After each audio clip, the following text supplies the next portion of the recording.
aking mga kasamahan dito po sa Kongreso, ang budget po ng ating Department of Labor and Employment for 2026 is 4,381,905,000 pesos.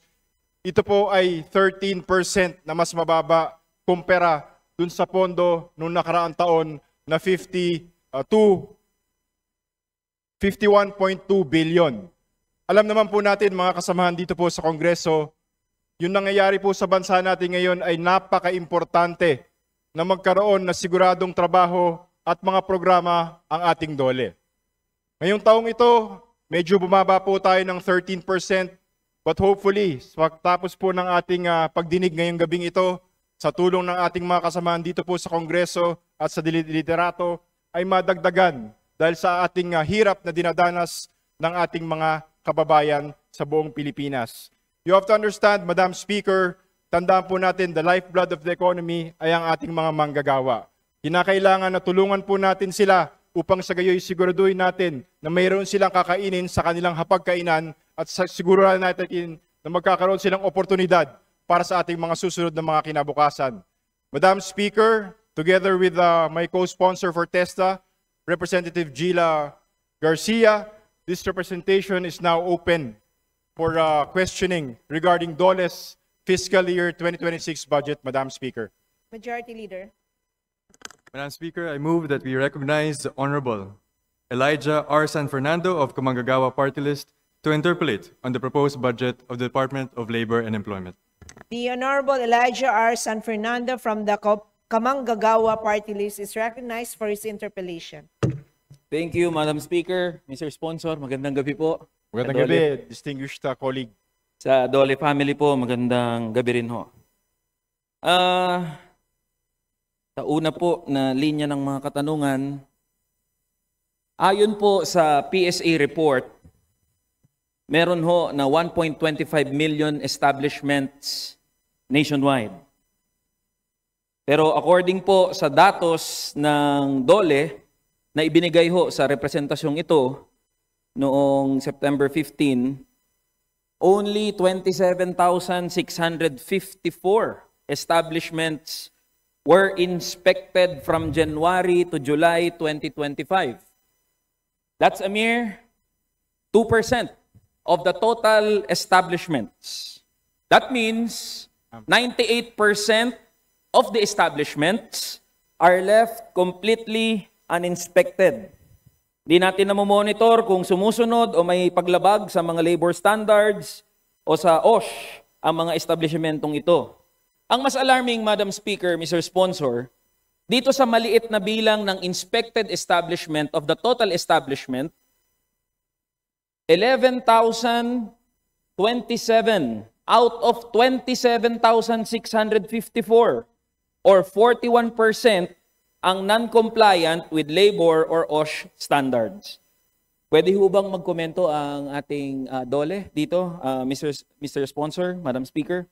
Yes, Madam Speaker, distinguished colleague. Tama po yung ating mga numero nung binanggit po ninyo. That there is around 1.2 million establishments ang ating mga nakadata po sa atin. And yes, 2% of all ito po ang ating ang na-inspect. Because alam naman po natin ng ating distinguished colleague, ang Department of Labor and Employment will basically, pagbibigay po ng mga reklamo, yan po i-inspectin po natin. At natatandaan ko rin po noon, distinguished colleagues, sabi po naman ng ating secretary noon, during the budget hearing, sa ating budget deliberations, magbabase po ang DOLE, dahil konti po, hindi po ganun karami, yung ating mga labor inspectors. In fact, there's only around 710 and there's 500 na assistant labor inspectors. So, medyo limitado po, pero ganun pa man. Lahat po na may reklamo pertaining to any labor disputes sa ating bansa, ito naman po ay agarang tutugunan ng ating mga departamento sa Department of Labor and Employment. Madam Speaker, distinguished colleague. Thank you, Madam Speaker. Mr. Sponsor, maganda po na na-point out nyo yan dahil sa kasalukuyang datos po na meron tayo, halos kalahati na ng mga establishmento na na-inspect ay hindi sumusunod sa mga basic labor standards at occupational safety and hazard standards natin. Ito po yung matagal na nating sinasabi at binabanggit na inirereklamo ng ating mga manggagawa na yung mga kanilang karapatan, mga basic rights ay hindi na-observe dito sa mga establishment. Kaya it is alarming, Madam Speaker, Mr. Sponsor, na ganito kalaki ang bilang ng mga establishment na hindi sumusunod sa basic labor standards at OSH standards natin.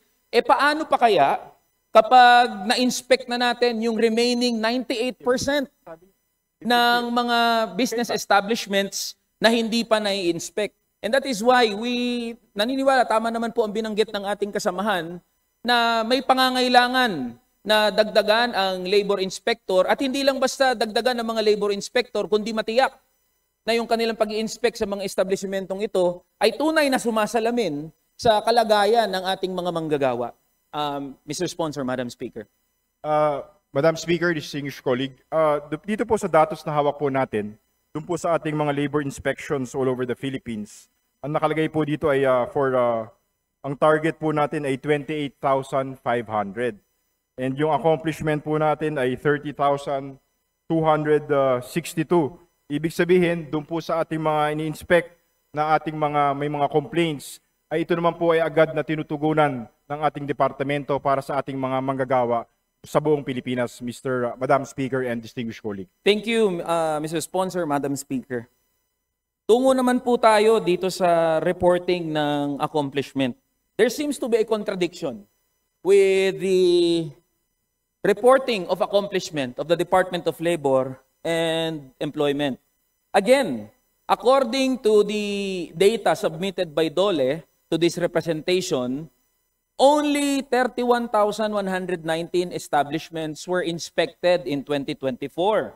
Yet, nung tinignan ho namin itong performance information ng DOLE, ang nakasulat ho dito, output indicator, number of establishments assessed, their 2024 target is 170,000. And the actual reported is 183,000. Now, the question is, bakit po sa binigay nyo sa kinatawang ito na report, meron po kayong na-assess na 31,119 na establishmento. Pero nakasulat ho sa inyong performance indicator na merong 183,000 kayo na actual na establishment na na-assess. Ano po ba ang totoo dito, Madam Speaker, Mr. Sponsor? Okay. Madam Speaker, distinguished colleague, I will just give you the data that is at hand para siguraduhin po natin na pareho tayong datos ang tinitignan.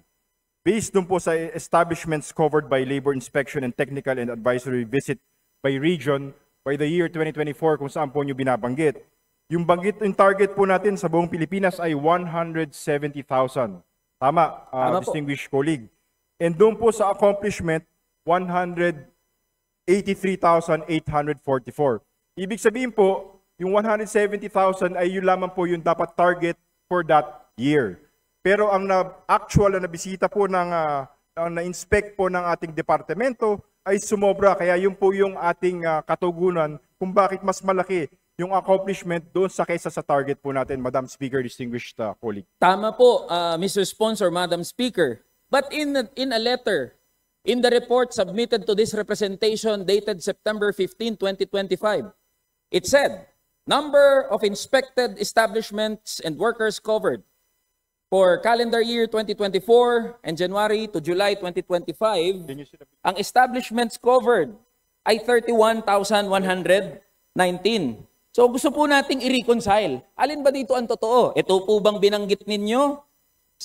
Binanggit nyo at binigay nyo sa kinatawang ito o yung nakasulat dito sa inyong performance indicator? Kasi po, baka pag mas mataas po yung sinasabi nyo na datos, understated po yung figures na ibinigay nyo sa kinatawang ito, sa inyong official submission. Kasi tama po yun eh. The actual targets for number of establishment assessed, 170,000, tapos ang na-assess talaga natin is 183,000. And yet, in my other data, nakasulat dito, 31,000 lang ho Ano po ba ang totoo dito, Mr. Sponsor, Madam Speaker?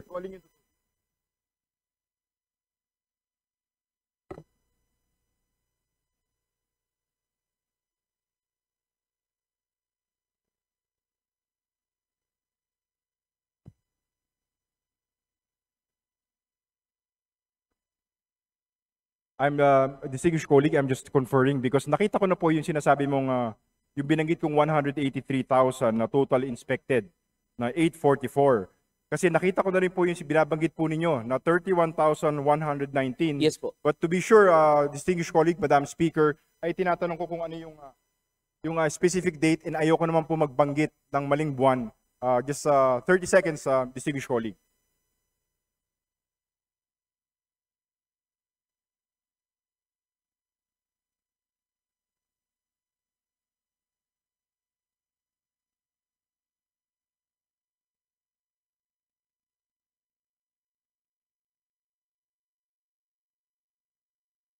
Come again. Madam Speaker, distinguished colleague, yung binabanggit po natin na 31,119 is hindi po siya yung labor inspection. But it is nakalagay po naman dyan yung TAV, Ano po Technical yun? Assistance Visit. Madam Speaker, distinguished colleague. Mr. Sponsor, Madam Speaker, kasi ang source nyo po dito, Labor Inspection Management Information System. Ang gusto ko lang po malaman, kasi kailangan natin i-reconcile eh. In your actual performance information, 183,000. Gusto lang po natin malaman, alin ba pagbabatayan natin, yung 183,000 o yung binanggit na 31,000? Yung binabanggit po na I will just quote you, Madam Speaker, distinguished colleague. Pag labor inspection po, yung 183,844. Okay po. Thank you, Mr. Sponsor, Madam Speaker. On to my next question ho. Regarding the feasibility of DOLE inspection target. Alam niyo po, 2023 to 2028, based on PSA data, 2021 data, ibinatay po ng DOLE. Dito yung datos na merong 1,080,810 establishments. Pero noong 2023, in-update na po ito ng PSA, kung saan merong 1,246,373 establishments or an increase of 165,000 in just 2 years. Ngayon po, kung titignan natin yung actual inspection rate based on the data, kaya gusto ko po ma-reconcile yun, based on the actual inspection rate, 31,000 per year, based on the report that we have. Now, kung binabanggit po, ito ang sabi ng DOLE, sa kanyang binigay po na report. DOLE aims to inspect all business establishments nationwide based on PSA 2021 data. Each establishment is scheduled for inspection once within 2023 to 2028 with additional inspections to be undertaken in case of complaints, OSH issues, or upon request. Ngayon po, if we will do our math, based on the available data, 31,000 per annum, ang inspection natin, kahit pa po i-multiply nyo, i-double, triple, or even 6 times, 6-fold, hindi po ninyo makukover lahat ng establishment by 2028. Ano po ang comment dito ng DOLE, Madam Speaker, Mr. Sponsor? Madam Speaker, distinguished colleague, I'd like to also, before I begin, sagutin ko po yung may bago ko ibigay yung data. Let me be clarified, sir. Doon sa 183,000 po, yun po yung mismong labor inspections. And let me be clear again, sir, Madam Speaker and distinguished colleague, yung 31,000 po yung technical assistance visit. So let it be clear. And before I read these data, distinguished colleagues, by year 2023 to 2028, yung ating total po dapat na bibisita or malilabor inspection is totaling to 1,080,000. Medyo marami po ito, Madam Speaker, distinguished colleague. But if you're into the possibility na ito po, mamaya ibibigay po namin sa inyo yung buong datos, Madam Speaker, distinguished colleague. Yes, welcome po yun. In the interest of time, Madam Speaker, Mr. Sponsor. Alam niyo po, itong pinag-uusapan natin dito sa labor inspection yung datos, ilan ang na-cover out of the total establishment. Napakahalaga po nito. Dahil dito po natin matitiyak, and we are one with the Department of Labor and Employment, na matiyak na bawat establishment ay na i-inspect natin, nakikita natin ano ang kalagayan ng mga manggagawa. Dahil napakarami pong paglabag sa mga batayan na karapatan ng ating mga manggagawa. And it is only through inspection that we will see. Saan po tatakbo ang ang dami pong sumbong? Saan po sila tatakbo? Particular dito sa mga paglabag sa kanilang mga karapatan. So, kaya napakahalaga po ng datos, particular po sa labor inspection. Meron po kaming request, ang kinatawang ito, based po sa DOLE Department Order Number 183, Series of 2017, the Secretary of Labor shall issue a list of labor inspectors at the start of each year. From the list, the Regional Director shall assign specific establishment to authorized labor inspectors. Makikihingi na lang din po kami ng datos dito. Mr. Sponsor, Madam Speaker. Definitely, Madam Speaker, distinguished colleague. Thank you po, Mr. Sponsor, May nagsusunod. Madam Speaker. Now, let us go to the issue of wages. Yes. Tama po ba na ang ginagamit o batayan ng Department of Labor and Employment through the National Wages and Productivity Commission when determining wages is the poverty threshold as defined and as determined by DepDev? Madam Speaker, distinguished colleague, yung ang binanggit po natin ng Regional Tripartite Wages and Productivity Board ay may sinusunod po na 10 criteria Yes po. to determine the minimum wage. But it can be broadly categorized into 3. One is the needs of the workers and their families. Pangalawa po, Madam Speaker and distinguished colleague, are the needs or the capacity to pay of the employers. And thirdly is for the requirement of economic and social development. So those are based dun po sa RA 6727 na kung saan ay both houses of Congress ang nag-enact po nito. Yes po. So ang determination po ng minimum wage ay doon po nagbabase yung ating mga wage boards upang sa gayoy makarating po sa minimum wage ng bawat rehiyon. Tama po, Mr. Sponsor, Madam Speaker. Particular po doon sa isang particular category, yung demand ng mga manggagawa for living wages. So ito po, nakatuntong po ba to sa poverty threshold as defined by DepDev? Yun lang naman po yung ating tanong. Madam Speaker, distinguished colleague, pag binanggit mo po kasi ang poverty threshold, what is it? It is the minimum amount of Yes. money that is required by a certain number of ng kanyang pamilya upang sa gayoy makuha niya ang mga basic necessities at essentials ng isang pamilya. Yes po, tama po, Mr. Sponsor. Kaya ang tanong ko lang po, ibinabatay ho ba ng National Wages and Productivity Commission yung poverty threshold ho na ginagamit nyo batay sa dinedetermine ng DepDev? Yes or no lang naman po yun, Mr. Sponsor. Kasama yung Madam Speaker, distinguished colleague, yes, kasama po yun. Okay po. And I'd like to also mention a few para Yes doon po. po sa ating determination. Yung sa needs of workers and their families, of course, yung Consumer Price Index, Yes of course, inflation rate, purchasing power of the peso, highest daily minimum wage, real wage, wage and salary workers, poverty threshold, poverty incidence among families, and so on and so forth. And I'm Yes sure, Madam Speaker, distinguished colleague, alam mo na rin po ito Yes because of po. your So, party list. Tama po. Kaya kinonfirm po, Mr. Sponsor, na ginagamit ng National Wages and Productivity Commission yung poverty and food poverty threshold when determining wages. Ngayon po, ito ang interesting, Mr. Sponsor, Madam Speaker.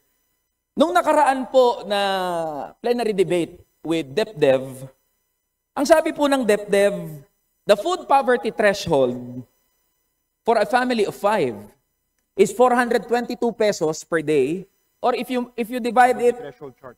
per head, per capita is 84 pesos per day. Now, if DOLE is confirming that it is basing the determining of wages according to the poverty threshold as defined by DepDev, the question is simple. Nag-agree po ba ang Department of Labor and Employment with the food poverty threshold as defined by DepDev? Saan yung poverty?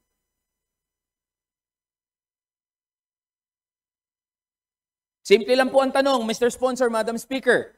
Nag-a-agree ba ang Department of Labor and Employment through the National Wages and Productivity Commission dito sa 84 pesos per day na food poverty threshold para mabuhay ang isang manggagawang Pilipino at makakain siya ng masustansya at hindi magutom sa isang buong araw.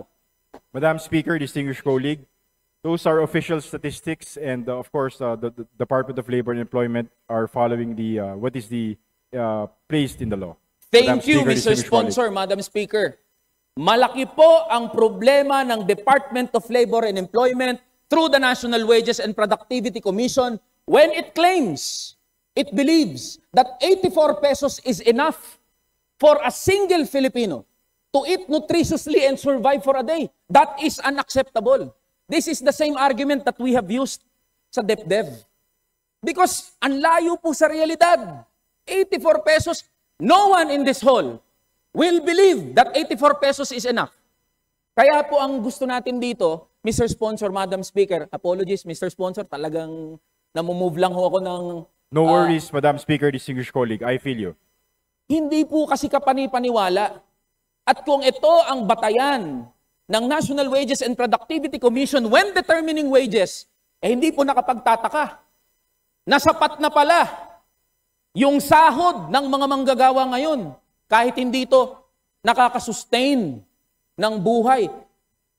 Madam Speaker, Mr. Sponsor, ang ginamit po kasi pag pinag-usapan natin yung food poverty threshold, ang kahulugan po niyan, ito yung halagang kinakailangan para ang isang tao o ang isang pamilya ay makakain sa isang buong araw at hindi magutom at makuha niya ang nutrisyon na kinakailangan sa isang buong araw. And now this is very alarming for the National Wages and Productivity Commission to admit and to even concur with DepDev dito po sa food poverty threshold na ginagamit natin. Mr. Sponsor, Madam Speaker. Madam Speaker, distinguished colleague, can I just have a few words kung sa sinabi mo po? Yung sa 84 pesos po kasi yun is just one of the requirements. Pero nang nabanggit ko nga po kanina, mayroon pa po tayong 10 sinusunod na mga criteria. For example, Madam Speaker, Mr. Chair, yung poverty threshold sa NCR is 517 pesos. Pero ang ating minimum wage ay 658 to 695 pesos. So kung nakikita po natin, ay laging nakabase sa poverty threshold yung ating minimum wage na kailangan ito po ay mas mataas doon sa poverty threshold para mayroon pa tayong room para at least in the future para sa collective bargaining. Madam Speaker, distinguished colleague. Tama po, Mr. Sponsor, Madam Speaker, that it is not only food poverty threshold, but also poverty threshold. But again, all the minimum wage earners and perhaps even the entire workforce will agree that the current minimum wage rates are not enough for us to survive. Kaya po may challenge nga tayo sa mga policy makers natin. If they so believe that minimum wage rates are enough, then we challenge them to live minimum wage. Ganun lang naman po kasimple yun. Now, proceeding to my next set of questions. In 2024, the National Wages and Productivity Commission reported that 95.2% of wage rates were above the 2021 poverty threshold. Yet, by the second quarter of 2025, only 51% of wage rates were above the 2023 threshold. Ang ibig sabihin po nito, ganito po kasimple. Ibig sabihin, doon po sa performance indicator ng National Wage and Productivity Commission, dinidetermine niya na yung mga sahod ng mga manggagawa ay dapat above the poverty threshold o yung halaga na kinakailangan para mabuhay ang isang pamilya. Ngayon po, ang alarming dito, by the second quarter of 2025, only 51.2% of wage rates. Ibig sabihin, merong kalahati ng mga sahod ng mga manggagawa ang below poverty threshold. Bakit kaya ganito? Ang performance indicator ng National Wages and Productivity Commission. And in the interest of time, isama ko na rin po yung 2026. For 2026, the National Wages and Productivity Commission sets its target at only 70% of wage rates being above the poverty threshold. Ibig sabihin po nito, 70% ng mga sahod ng mga manggagawa, ang target ng National Wages and Productivity Commission, above the poverty threshold. Yung remaining 30% ng mga sahod ng mga manggagawa, by design, kasi nandun sa performance indicator niya, mas mababa sa poverty threshold. Ngayon, nag-a-agree po ba ang Department of Labor and Employment through the National Wages and Productivity Commission that it is setting, sumasang-ayon ito sa poverty wages? Mr. Sponsor, Madam Speaker?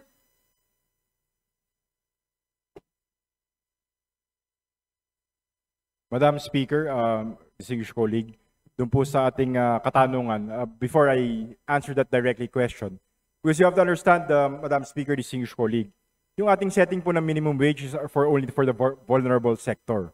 Pero karamihan pa rin po ng empleyado dito po sa ating bansa ay mas mataas yung ating nakukuha. Now, to answer your direct question tungkol doon po sa ating katanungan ngayon,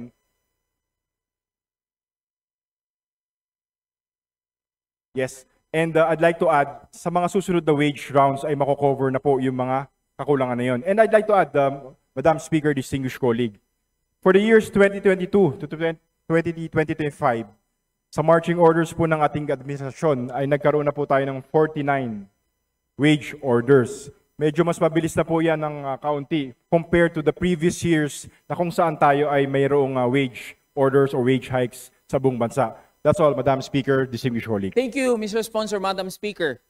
So, di ko gets kung admission ho ba yun, but that is alarming that the National Wages and Productivity Commission, in its performance indicator, itinatalaga by design, 30% of wage rates, 30%. Ibig sabihin kung may 100 na minimum wage earners, yung 30 doon below the poverty threshold, o they are earning poverty wages. That is really alarming po, Madam Speaker, Mr. Sponsor. And just to answer na lumalabas ho kasi na parang ilang bahagdan lang or just a small percentage of the working population is earning minimum wage.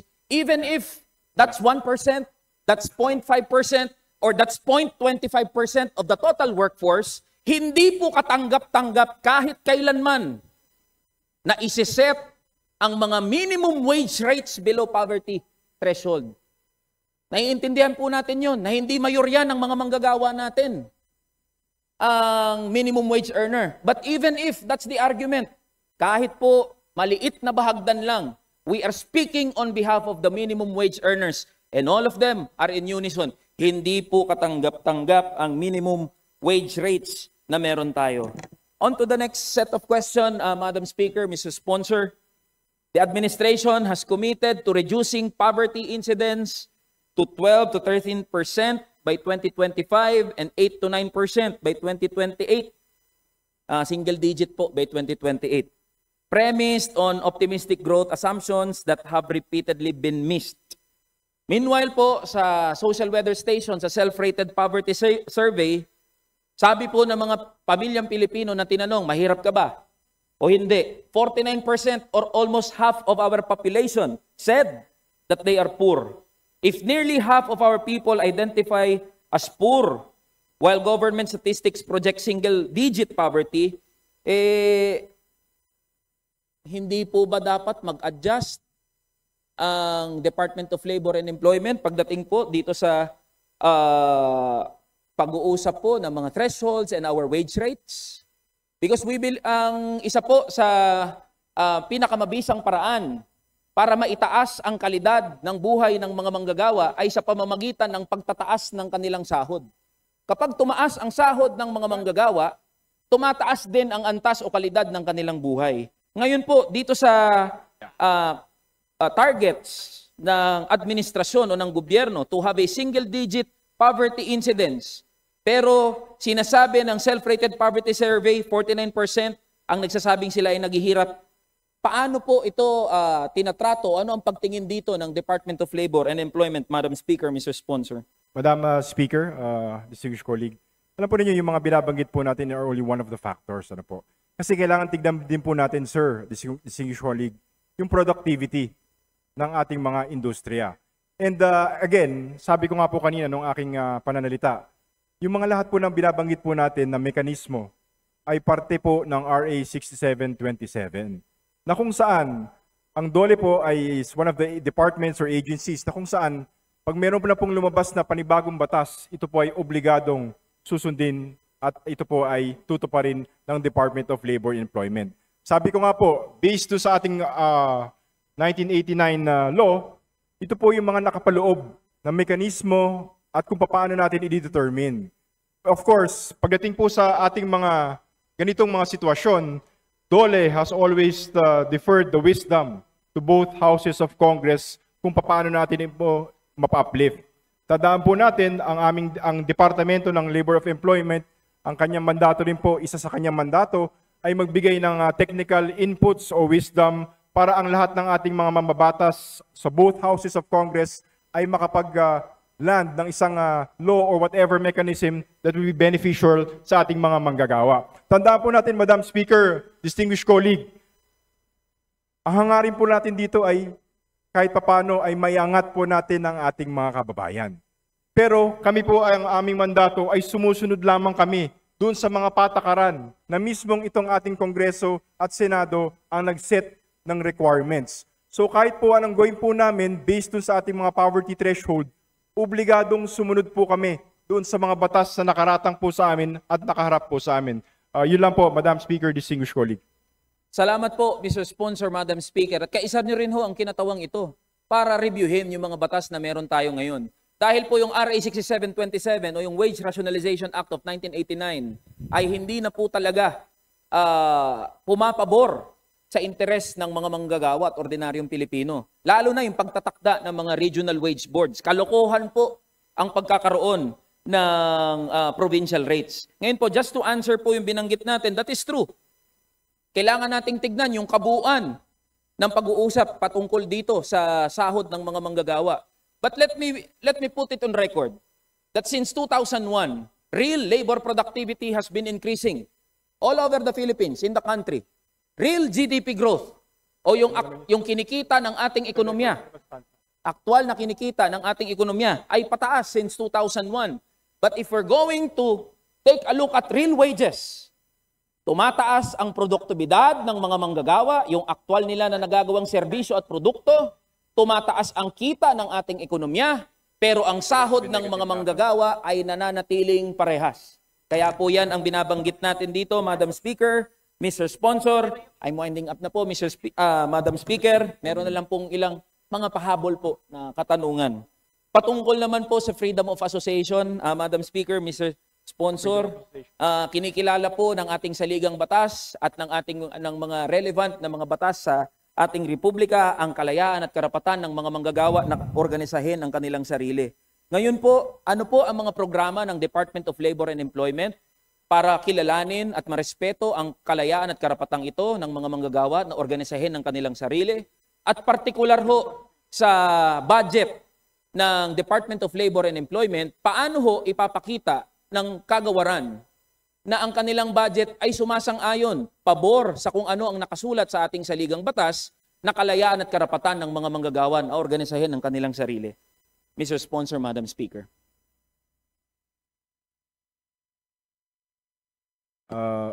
Madam Speaker, distinguished colleague, titingnan ko lang po yung data para sigurado po yung tama pong masabi po natin.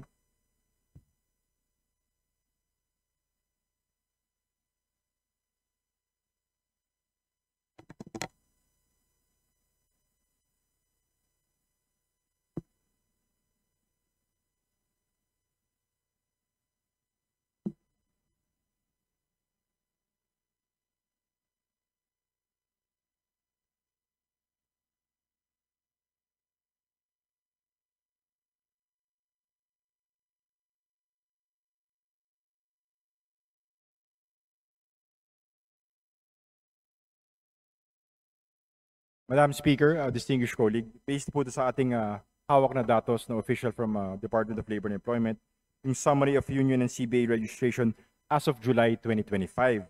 Yung sa labor organizations po, meron po tayong number of organizations sa CBAs, 152,816. Reported members, workers covered noon po ay 5,966,851. Doon naman po sa ating trade union centers, federations, and enterprise-based unions, meron po tayong 18,809. Ang covered po nito ay 1.7 million 3,906. And Workers Association po, number of organizations, 134,007. At ang covered po nito ay 4,262,945. But to be sure, Madam Speaker, distinguished colleague, itong datos pong itong hawak po natin na binanggit po natin ay after po ng inyong interpelasyon para ito po ay lalo po niyong makita at maintindihan. Ito po ay willing naman po kami ibigay po sa inyong representation. That's all, Madam Speaker, distinguished colleague. Welcome po yan at willing naman din po kami na makipag-usap sa kagawaran patungkol sa bagay na ito. With that, Madam Speaker, maraming salamat po sa ating mga kasama sa Department of Labor and Employment and to our friend, the Mr. Sponsor. Maraming salamat po. Thank you, Madam Speaker. Thank you, distinguished colleague.